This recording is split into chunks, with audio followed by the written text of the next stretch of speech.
오늘 설교가 조금 어려운 설교인데 하필이면 아이들이 많이 온 날 이 본문이 이렇게 돼서 제가 여기 앉아 있으면서 아차 했습니다. 아차. 그러나 이제 어떻게 준비된 설교를 해야 될 것 같아서 여기 있는 그 우리 어린 학생들에게는 대단히 죄송하다는 말을 하고 설교를 시작하겠습니다. 신학교 때 그 배우는 과목들이 있습니다.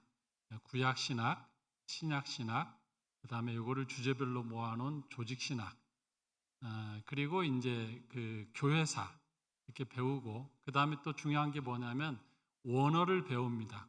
구약은 히브리어로 써있기 때문에 히브리어를 배우고, 신약은 헬라어로 쓰였기 때문에 헬라어를 배워요. 그 다음에 이제 어느 정도 어학이 끝나면 가장 어려운 단계가 있습니다. 그게 뭐냐면 장문 시간이 장문. 헬라어를 이렇게 있으면 헬라어를 읽고 한글로 해석하기도 어려운데, 장문은 뭡니까? 영자 가듯이 한글로 성경을 써주면 그걸 헬라어로 쓰는 거예요. 아주 머리 쥐나는 거죠. 점 하나, 획 하나만 틀리면 틀리는 겁니다. 그 다음에 히브리어로 가면 똑같이 히브리어 장문을 한 다음에 그리고 나서 하는 게 맨 마지막에 제일 고난이도 이제 수업이 뭐냐면 원문석의라고 합니다. 원문을 그대로 놓고 한글로 읽지 않고 히브리어를 그대로 놓고 히브리어 성경만 가지고 이 성경을 해석하는 거예요.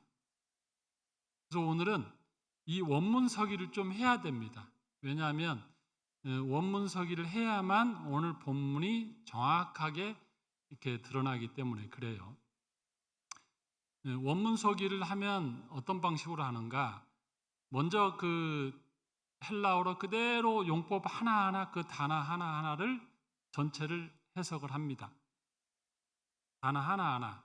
그래서 이게 주어냐, 그 다음에 뭐 소유격이냐, 서술어냐, 뭐 이걸 다 찾습니다. 목적격이냐, 과거냐, 현재냐, 미래냐, 여성이냐, 남성이냐, 중성이냐, 복수냐, 단수냐, 이걸 다 찾아갖고 하면은 우리가 한글로 읽는 성경과는 그 느낌이 사뭇 다르고 그 뜻이 아주 정확하게 드러납니다. 거기에서 점 하나, 획 하나 틀리면 전혀 다른 뜻이 되어버립니다. 그래서 성경에서 1.1획이라도 바꾸지 마라 한 말이 한글 성경이 아니고 그 히브리어 헬라어 성경에서 그렇다는 거예요. 두 번째는 어떻게 서기를 하냐면 그 다음에 이 단어가 다른 성경의 다른 부분에서는 어떻게 쓰였는가. 제가 지난 시간에 하페치에 대해서 말할 때 기뻐하다라는 것도 있지만 창세기로 가면 그게 사랑하다라는 표현을 썼다는 걸 제가 설명을 드렸죠. 그런 식으로 성경에 이 같은 단어가 성경 10군데면 10군데를 다 비교하는 거예요. 그래서 여기서는 어떤 단어로 쓰였는가. 그러면 여기에서는 비록 기뻐하다라는 단어 쓰였지만 사랑하다라는 단어도 포함하는구나 하고 그 뜻이 더 확장됩니다. 또 하나는 뭐냐면 이 단어가 신약으로 넘어가면 또 어떻게 헬라어에서는 또 확장되는가. 이렇게 해서 다 하면은 기존에 우리가 그냥 한글 성경으로 쑥 읽고 가는 것과는 전혀 다른 성경의 그 깊은 그 뜻이 이게 드러나고 하나님께서 무슨 말씀을 이 본문에서 하고 싶어 했는가 그게 정확하게 드러납니다. 근데 오늘 본문을 보면 이걸 해야지 하나님의 그 말씀, 하나님께서 우리에게 하시고자 하는 말씀이 드러나서 오늘은 어쩔 수 없이 좀 원문 서기를 하려고 했는데 하필이면 아이들이 많이 와서 벌써부터 여기는 하품하고 이래서 좀 힘들겠지만 최대한 빨리 쉽게 오늘 진행하도록 하겠습니다. 자, 한번 화면을 띄워줘 보세요. 저게 히브리어입니다. 히브리어인데 이게 어느 쪽부터 읽어야 될지 모르겠죠. 이쪽부터 오른쪽부터 왼쪽으로 쭉 읽어갑니다. 아랍어하고 비슷하죠. 좀 티베더 같기도 하고 이게 이제 읽어보면 오른쪽부터 읽으면 뭐냐면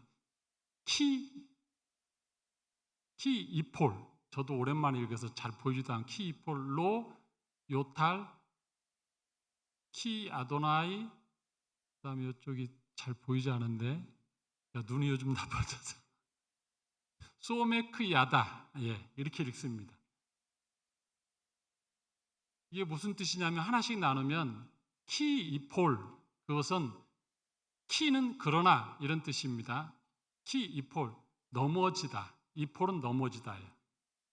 그가 넘어지나, 여기까지는 해석이 되죠. 그 다음에 로 요탈, 로는 절대 부정어입니다. 부정어가 로가 있고 알이 있는데, 저기 보면 요렇게 생긴 거 있죠. 그게 라메드라는 히브리어 알파벳인데, 그리고 요렇게 해서 점 2개 찍은 것은 알렙입니다. 이거를 좌우를 바꾸면 똑같은 부정어예요. 로와 요렇게 바꾸면 알 바뀌는데, 로는 절대 부정어입니다. 어느 시대든지 간에 이것은 절대 부정어 명령이고, 알은 권유형 부정어입니다. 좀 이따 설명할게요. 자, 그러면 로 요탈은 뭡니까? 넘어지지 않는다. 근데 넘어지지 않는다 하면은 그 앞에 뭔 단어가 더 삽입이 돼야 돼? 절대로 넘어지지 않는다. 로 요탈. 하나님께서 하나님의 자녀는 넘어지나 완전히 쓰러지지는 않는다, 그런 뜻이에요. 그 다음에 키 아도나이, 본래는 이제 키 야훼 이렇게 읽습니다. 그런데 감히 하나님의 이름을 발음하지 못하고 읽을 때 키 아도나이 그렇게 해요. 그 다음에 소메크 야다, 소메크는 손을 잡다, 소메크의 손을 잡는다. 그가 넘어지나 절대로 쓰러지지 않는 것은 여호와께서 그의 손을 붙잡기 때문이다. 이렇게 하면 이제 뜻이 다 이렇게 드러나죠. 그 다음에 이제 두 번째 단계가 뭐냐면, 이제 여기에서 넘어지다, 엎드러지다, 손을 잡다, 요걸 가지고 성경에 여기저기 이 단어를 다 찾는 거예요. 다른 데서는 어떻게 쓰였는가. 오늘은 여기 계신 분들이, 신학생들은 이런 설교를 들어요. 이런 설교를 들으면 좀 오늘 성경을 좀 배웠다 하거든요. 제가 한번 그대로 한번 해볼 테니까, 제가 뭐 10년 내에 이런 적 한 번도 없었잖아요. 오늘은 원문 서기식 설교를 한번 보면서 오늘의 본문이 어떻게 드러나는지를 보겠습니다. 넘어진다. 하나님의 자녀라 하더라도 인생길을 갈 때 넘어진다는 거예요. 우리는 생각할 때, 하나님이 내 길을 정하셨다. 정하셨다에 대해서 첫 번째 주 설계했죠. 그 다음에 하페츠, 정하고 내가 그 길을 걸어가는 것을 기뻐한다, 사랑한다. 지난주에 또 했죠. 그러면 우리는 생각할 때, 하나님이 내 길을 정하고 하나님이 내 길을 기뻐하신다면서 왜 넘어져? 약간 여기서 이제 뭐가 좀 이상하죠. 내 인생길을 내가 선택했다면, 좋아, 내가 선택한 건데 당연히 시행착오를 겪지, 넘어질 수 있지. 그런데 하나님이 정해줬고 하나님이 그 길을 가는 것을 지금 기뻐하시고 사랑스러워하고 참 돌봐주시는데 넘어져? 왜 넘어지죠? 하나님이 정한 길이라 하더라도 우리는 생각할 때 이게 비단길이다, 하나님이 정해줬으니 꽃길이다, 하나님이 정해주셨으니 이제 시온에 들어갈 열렸다, 내 인생은 비단길, 꽃길, 시온에 들어, 이렇게 생각할 수 있는데, 주님 우리에게 뭐라 하겠죠? 좁은 길.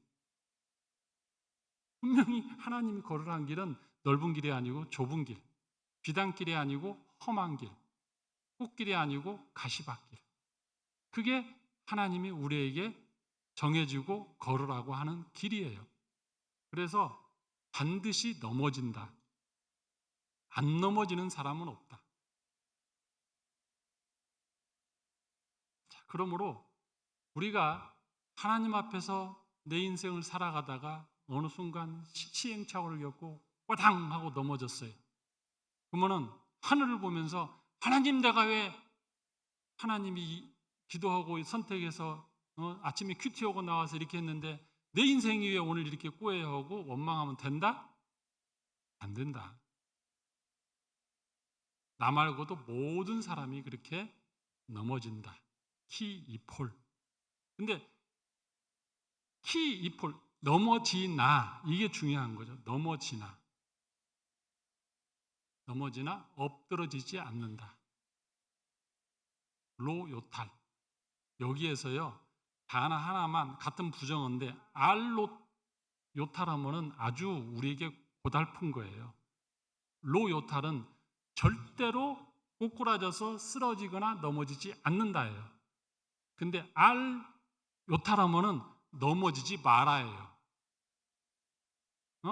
내가 정한 길이고 내가 기뻐한 길을 걸어갈 때 너 절대 넘어지지만 절대 엎드러지지 마.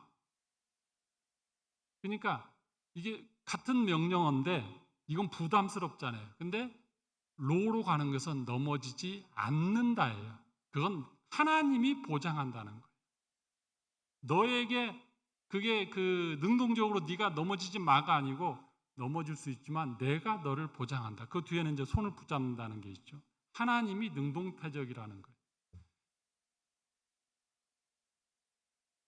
절대로 엎드러지지 않는다. 영어로 말하면요, shall not be cast headlong. 영어로는 조금 더 의미가 있어요. 헤드롱이 무슨 뜻입니까? cast headlong. 제가 얼마 전에 작년인가 저희 집 앞에 사거리에서 오토바이가 가다가요 차하고 부딪혔어요. 이 배달하는 분인데 차하고 부딪히는 순간 이 오토바이가 붕 떠가지고 이렇게 하늘에서 이렇게 해가지고 그대로 머리를 갖다 땅에 박았어요. 쫙 하고 몸 바다바다 하는데. 근데 저는 다행히 그 장면을 못 봤는데 그걸 본 분이 있었어요. 보고 그분이 치웠을 때 저는 가니까 사람들이 웅성웅성 하더라고. 봤더니 이런 일이 있었다고 그 사람이 말해요. 여기서 로 요탈은 뭐냐면 엎드러진다는 게 뭐냐? 캐스트 헤드롱이 뭐냐면 완벽하게 머리부터 고꾸라 자빠져서 더 이상 일어나지 못하는 상태. 이해되죠? 이게 넘어지는데 그냥 넘어진데 팔, 다리, 몸으로 넘어지면 어디 하나 부러지고 다시 일어날 수 있잖아요. 근데 엎드러지는 것은 뭐냐면 여기서는 헤드롱, 머리를 쳐박으면서 꼬꾸라지는 거예요. 그러니까 하나님의 사람들은 하나님이 정한 길을 가고 하나님이 기뻐하시는 길을 갈 때 넘어질 수는 있다.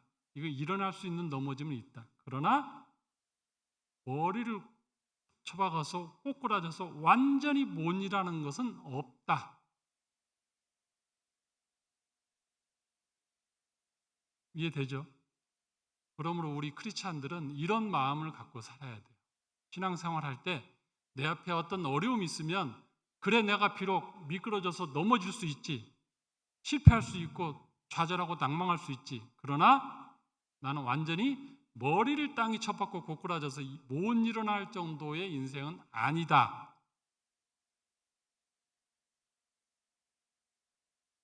하나님이 그렇게 보증했다. 그게 이 본문이에요. 이게 한글 성경으로 읽을 때는 잘 와 닿지 않는데 히브리어 원어를 보니까 그게 더 되죠. 여러분, 두 사람의 예를 들겠습니다. 첫 번째는 본 회포 목사님. 이분이 1945년 4월 9일 날에 히틀러의 명령으로 교수형을 당합니다. 이 본 회포 목사는 20대 때부터 굉장히 두각을 나타낸 목사였어요. 신학적으로나 어떤 글을 쓰거나 설교에서나 아주 그 두각을 나타낸 분이었습니다. 그는 루터교의 목사였어요. 근데 나치 정권이 들어서고 난 다음에 히틀러가 정권 잡은 이후에 그 나치 정권에서 교회를 핍박했습니다. 그리고 계속해서 반기독교 정책을 계속 펼쳤고 급기야 반유대주의, 다른 나라를 침략하는 거 이걸 계속 해갔어요. 그럴 때 모든 목사들은 침묵했습니다. 근데 본 회포 목사님은 신앙의 양심으로 그걸 계속 볼 수가 없었어요. 성경의 양심으로 나는 도저히 보지 못하고 급기야는 뭐 하냐면 그때 당시에 히틀러에 대해서 반히틀러 운동을 하면서 행동으로 폭력으로 대항하는 세력들이 있었습니다. 본 회포 목사님은 그건 또 아니다고 그랬어요. 폭력을 통해서 또 하는 것은 이건 또 반성경적이다. 어떻게 했냐? 소극적 저항, 동의하지 않는 것, 그리고 나는 이게 아니다고 생각한다고 계속 의사표현을 하고 그런 단체에 자기가 후원을 하고 개인적으로 결국에는 그게 찍혀서 나치 정권에 붙잡혔습니다. 왜냐하면 그분의 영향력이 있기 때문에 그게 눈에 가시였죠. 붙잡혀서 결국에는 1945년 4월 9일 날 히틀러도 갈등을 해요. 그 장면 보면. 그렇지만 딱 사형 명령을 내립니다. 그가 죽을 때 한 말이 있습니다. 그게 오늘 본문하고도 연결이 돼요. 그가 뭐라 했냐면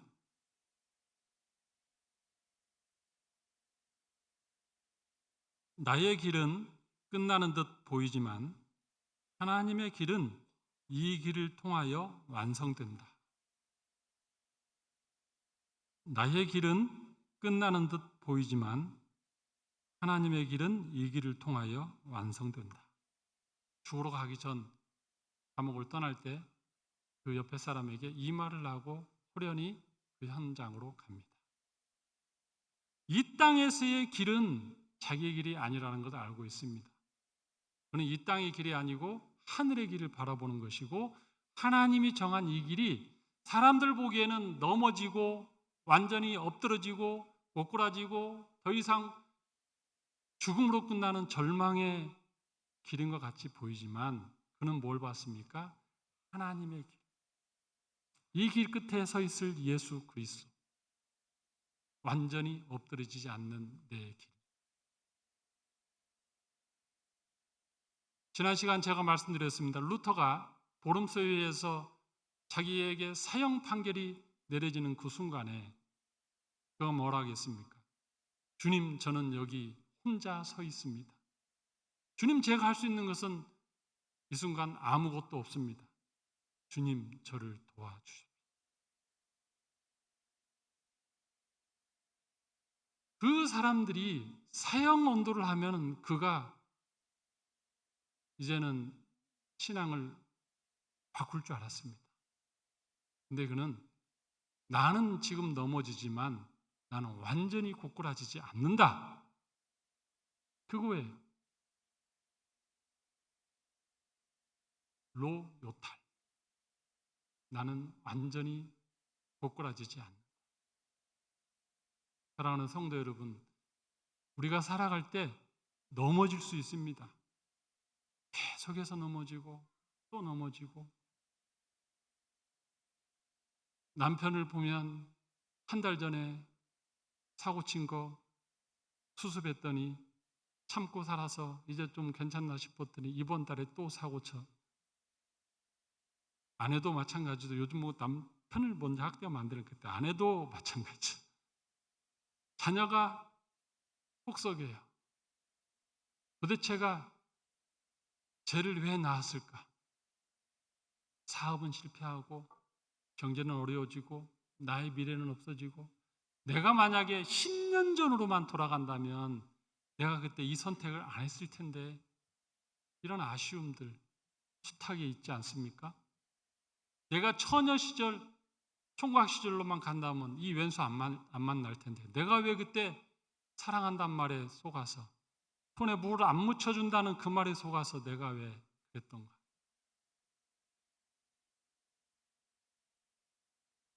모든 사람이요 넘어지면서 가요. 넘어지면서. 근데 엎어지지는 마세요. 하나님이 기뻐하시고 하나님이 정한 걸 내가 또 선택하며 순종하는 가는 길이라면 넘어지지만 다시 일어나서 나는 엎어지지 않을 거다.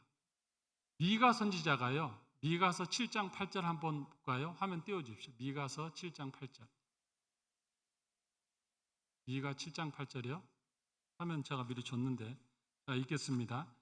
나는 엎드러질지라도 다시 일어날 것이다. 미가 선지자가 그래. 미가 선지자도 그 당시 굉장히 힘든 상황이었어요. 유다의 선지자였지만 북이스라엘은 그 당시에 망했습니다. 그리고 남은 유다 왕들도 얼마나 말 안 듣고 하나님의 말을 선포하는 자기를 얼마나 괴롭히는지 그가 이렇게 말합니다. 나는 넘어질지라도 고꾸라지지 않을 거다. 너희들이 아무리 왕들이 선지자인 나를 괴롭혀도 나는 다시 일어나서 하나님의 말씀을 전할 것이다. 세 번째, 그 다음에 소메크 야다, 여호와께서 그의 손을 붙들기 때문이다. 넘어지지 않는 것은 내 의지, 내 능력, 그게 아니에요. 바로 뒤에 단어가 있기 때문에 그렇습니다. 여호와께서 그의 손을 붙들기 때문이다. 여호와의 손이 그를 붙든다. 이거는 우리가 신약 성경으로 한번 가서 보겠습니다. 구약도 이제 손으로 붙들다, 야곱이든 뭐 여러 가지 예를 들 수 있는데 신약으로 넘어가서 한번 보겠습니다. 신약에서 이 손이라는, 손으로 하나님께서 붙든다, 이 표현이 여러 군데 나와요. 그 중에 가장 대표적인 사람 두 사람만 들겠습니다. 신약에는 누굽니까? 베드로. 예수님 옆에 있었던 베드로. 우리가 가장 많이 하는 구절. 베드로가 이렇게 갈릴리 호수에서 고기 잡다가 폭풍 가운데 예수님이 오는 걸 봤죠? 예수님이 무리를 걷는 걸 보니까 주님 저도 걷고 싶어요 하고, 그러니까 그래 걸어와라 하니까 확 하고 이제 뛰어내려서 걸었어요. 근데 풍랑이 일고 막 하니까 뭐 불안하고 갑자기 의심병이 생겨서 갑자기 빠지기 시작했습니다. 그때 우리 주님이 어떻게 했습니까? 그때 마태복음 14장 31절에 보면 예수께서 즉시 손을 내밀어 그를 붙잡으시매. 즉시 손을 내밀어 그를 붙잡으시매. 이게 단어가 뭐였죠? 까먹었어요. 요탈. 내가 너를 절대 엎드러지게는 놔주지 않겠다. 즉시 손을 내밀어 붙잡으시는 예수님. 베드로가요, 예수님이 십자가에 달리시기 전에 3번을 부인합니다. 넘어진 거죠. 그리고 괴로워서 한쪽에 가서 대성통곡하며 웁니다. 근데 예수님이 그를 가만두지 않으셨습니다. 예수님이 갈릴리 호수로 그에게 찾아와서 요한의 아들 시몬아, 너 나 사랑하니? 한 번 아니에요. 3번 일부러 합니다. 3번. 다시 그의 손을 내민 것은 예수님이셨어요. 예수님은 그의 제자들이 넘어지는 것을 압니다. 그러나 완전히 넘어지게는 놔주지 않으시고 어떻게 한다? 손을 내밀어 붙드신다. 다시 찾아오셔서 회복하신다. 그 예수님이 지금 우리에게도 있는 것을 믿으십니까? 어떻게 7번 넘어질지라도, 오늘 본문에 보십시오. 오늘 성경 말씀 보면 뒤에 대저 의인은 7번 넘어질지라도 다시 일어나리와. 왜? 여호와의 손이 그를 붙드니까. 예수님의 손이 그를 붙드니까. 그런데 악인은 재앙으로 말미암아 엎드러지니라. 악인은 어떻게 해요? 넘어지다 어느 결정적인 순간에 헤드롱. 절대 못 일어나는 거예요. 악인의 손은 여호와께서 붙들지 않습니다. 그러나 의인의 손은, 하나님의 자녀의 손은 하나님께서 붙드신다. 그 다음에 이제 신약으로 한번 오겠습니다. 구약의 대표적인 인물 한번 다윗을 보겠습니다. 다윗도 하나님의 자녀인데 여러 번 넘어졌어요. 여러 번. 가장 대표적인 사건이 뭡니까? 밧세바의 간음 사건. 자기의 충직한 그 부하 장군을 전쟁터 최전선으로 내보내고 후속 부대들 지원을 하지 않습니다. 그래서 결국에는 그 장군이 앞에서 장렬하게 죽게 만들고 그 부인을 취해서 간음하고 자식을 낳습니다. 그럴 때 선지자를 보내서 하나님이 책망할 때 그는 침상에 눈물이 적실 정도로 회개합니다. 넘어졌어요. 근데 하나님께서는 이때 하나님이 보낸 손은 누구입니까? 선지자를 보내서 다시 손을 붙잡습니다. 그리고 오늘 본문 다시 제가 하나 인용할게요. 사무엘하 24장 9절 보겠습니다. 사무엘하 24장 9절에서부터 14절. 혹시 여러분 성경 가지신 분 있으면 한번 찾아보세요. 사무엘하 24장 9절에서 14절에 보면 참 다윗이 다윗답다라는 구절이 나옵니다. 왜 다윗이 다윗답나? 보면은 다윗이 이제 이 말년에 있었던 거예요. 다윗의 말년에 다윗의 나라가 굉장히 강성해졌어요. 이제는 애굽도 함부로 그를 건들지 못합니다. 주변의 모든 나라들은 다 다윗 왕국에 복속되었습니다. 그럴 때 다윗이 하루는 가만히 있다 보니까 이 교만해진 거예요. 그래서 내 백성 이렇게 많고, 야, 이제는 감히 애굽도 나를 못 건들지. 가만히 있어봐. 우리 군대 수가 몇 명이나 될까 생각한 거예요. 그래서 요압을 불러서 요압 장군 들어오라고 그래. 우리 군인이 몇 명이나 될까? 한번 파악 좀 해봐. 그랬습니다. 그랬더니 요압 장군이 무려 9개월 20일 동안을 전국을 다녀요. 9일이 아니고 9개월 20일 동안 다 조사해가지고 딱 보고를 합니다. 왕이시여, 칼을 들고 담대하게 싸울 수 있는 자가 80만 명입니다. 80만 명, 그때 당시에 80만 명 대단한 거예요. 우리나라 군인수 지금 60만도 안 돼. 40 몇 만이래. 80만 명입니다. 그러니까 기분이 좋아갖고 있어요. 근데 딱 그 다음날 아침에 하나님께서 갓을 보냅니다. 갓. 딱 보내서 갓이 뭐라고 하냐면 왕이시여 셋 중에 하나를 택하시오. 첫째는 당신이 어제 잘못한 인구 조사한 거, 하나님을 의지하지 않고 군인을 의지한 그 죄 때문에 3가지 징계를 할 건데 그 중에 하나 고르시오. 첫째는 7년의 기근. 두 번째는 3개월 동안 왕의 원수들에게 쫓기는 비참한 생활. 세 번째는 3일 동안 전염병. 이 셋 중에 택하세요. 다윗이 뭘 택하는지 아세요? 다윗이 3일의 전염병을 택합니다.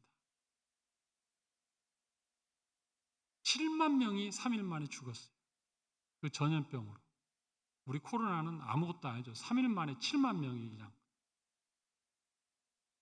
그때 다윗이 이 3일의 전염병을 택할 때 고백한 말이 있습니다. 그 고백이 다윗답다는 겁니다. 사무엘하 24장 14절 한번 띄워주십시오. 다윗이 가데게 이르되 내가 고통 중에 있도다. 청하건대 여호와께서는 긍휼이 크시니 우리가 여호와의 손에 빠지고 내가 사람의 손에 빠지지 않기를 원하노라. 이게 무슨 뜻인가요? 우리가 여호와의 손에서 내리는 징계를 받을지언정 사람의 손에 의해서 징계받고 싶지는 않다. 그래서 2번 택하지 않은 거예요. 원수들에게 쫓기는 거 하지 않고 하나님이 직접 징계하는, 천사를 통해서 전염병이 오면서 징계하는 그 손을 붙잡겠다. 이건 지금 하나님의 여호와의 손인데 징계의 손이에요. 그런데도 그 손을 붙잡겠다는 거예요. 은혜의 손, 구원의 손, 물에 빠질 때 붙잡는 예수님의 손, 그 손이 아니에요. 이 손은 지금 천사를 통한 여호와 하나님의 징계의 손인데 내가 사람의 손이 아니라 징계를 받더라도 하나님의 손을 붙들고 징계를 받겠다. 베드로보다 몇 수 위죠. 그래서 다윗이다. 사랑하는 성도님들이 이제 말씀을 맺겠습니다. 뒤에 준비된 게 있는데 오늘 뒤에 이 친구들 분위기 보니까 마무리해야 될 것 같아요.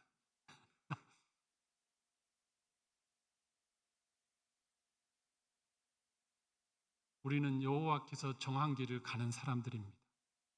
우리가 걸어가는 그 길을 여호와 하나님께서 사랑의 눈으로 바라보시고 기뻐하십니다. 그럼에도 불구하고 우리는 넘어질 수 있습니다. 또 넘어질 수 있습니다. 7번이라도 넘어질 수 있습니다. 그런데 미가 선지자는 뭐라 하겠습니까? 내가 넘어지면 또 일어나리라. 넘어지면 또 일어나리라. 나는 결코 엎드러지지 않을 것이다.